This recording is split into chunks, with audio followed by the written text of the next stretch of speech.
Anna filed a petition for appointment as regular administratrix of her father's estate. Her sister Sofia moved to dismiss the petition on the ground that the parties, as members of the same family, have not exerted earnest effort toward a compromise prior to the filing of the petition. So the petition be dismissed? A. Yes, since such earnest effort is jurisdictional in all estate cases. B. No, since such earnest effort is not required in special proceedings. C. Yes, since such earnest effort is required prior to the filing of the case. D. No, since such earnest effort towards a compromise is not required in summary proceedings. No, since such earnest effort is not required in special proceedings. Zorina died single. She left all her properties by will to her friend Duquesa. In the will, Zorina stated that she did not recognize Marco as an adopted son because of his disrespectful conduct towards her. Duquesa soon instituted an action for probate of Zorina's will. Marco, on the other hand, instituted intestate proceedings. Both actions were consolidated before the RTC of Pasig. On motion of Marco, Duquesa's petition was ordered dismissed on the ground that the will is void for depriving him of his legitimate. Argue for Duquesa. The petition for probate of Zorina's will as filed by Duquesa should not be dismissed on mere motion of Marco, who instituted intestate proceedings. The law favors testacy over intestacy. Hence, the probate of the will cannot be dispensed with. Thus, unless the will, which shows the obvious intent to disinherit Marco, is probated, the right of a person to dispose of his property may be rendered nugatory. Besides, the authority of the probate court is generally limited only to a determination of the extrinsic validity of the will. In this case, Marco questioned the intrinsic validity of the will. Johnny, a naturalized citizen of the United States of America, but formerly a Filipino citizen, executed a notarial will in accordance with the laws of the state of California, USA. Johnny, at the time of his death, was survived by his niece Anastasia, an American citizen residing at the condominium unit of Johnny located at Fort Bonifacio, Taguig City.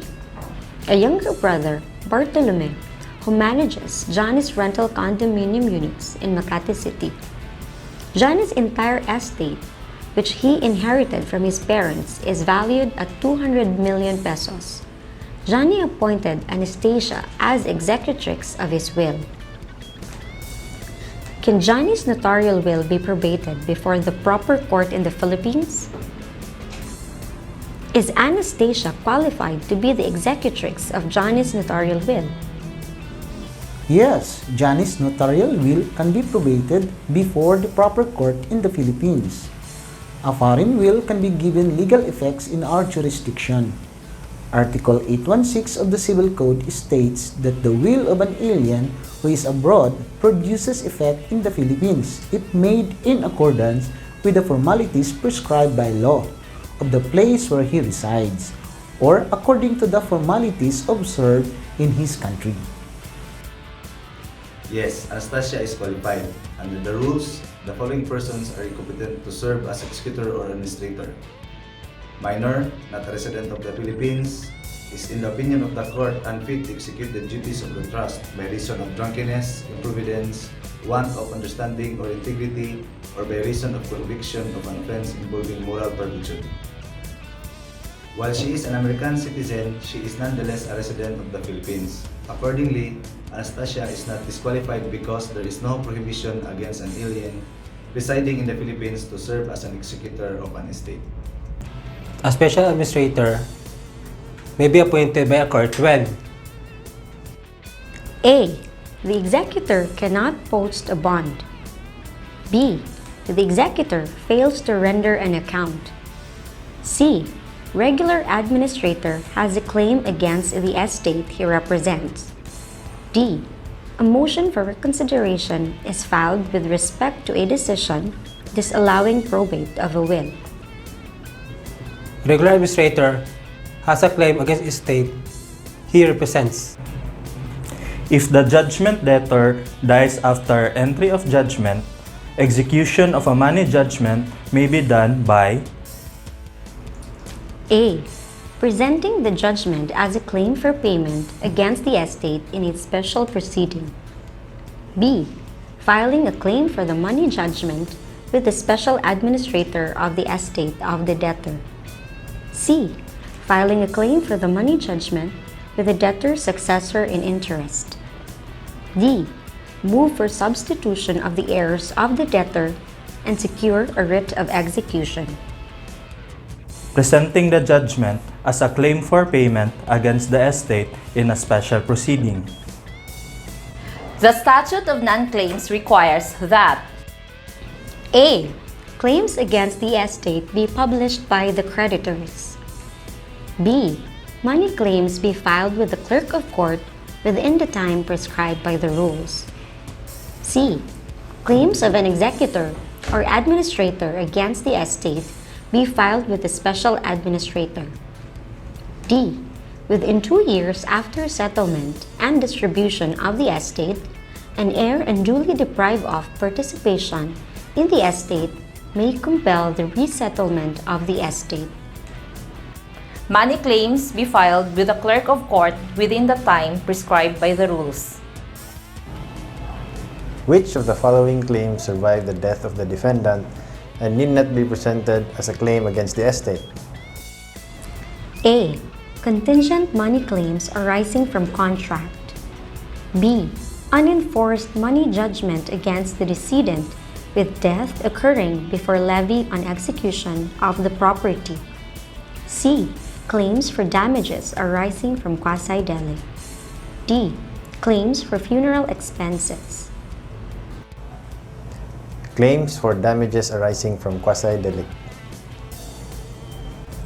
As a rule, the estate shall not be distributed prior to the payment of all charges to the estate. What will justify advance distribution as an exception? A. The estate has sufficient residual assets and the distributees file sufficient bond. B. The specific property sought to be distributed might suffer in value. C. An agreement among the heirs regarding such distribution. D. The conformity of the majority of the creditors to such distribution. When the estate has sufficient residual assets and the distributees file sufficient bond. A person entitled to the estate of a deceased person is cheated in favor of the state has A. 5 years from date of judgment to file a claim. B. 2 years from date of judgment to file a claim. C. 5 years from date of registration of judgment to file a claim. D. 2 years from date of registration of judgment to file a claim. 5 years from date of judgment to file a claim. In default of parents, the court may appoint a guardian for a minor, giving first preference to E. An older brother or sister who is over 18 years old. F. The actual custodian over 21 years old. G. A paternal grandparent. H. An uncle or aunt over 21 years old. an elder brother or sister who is over 18 years old.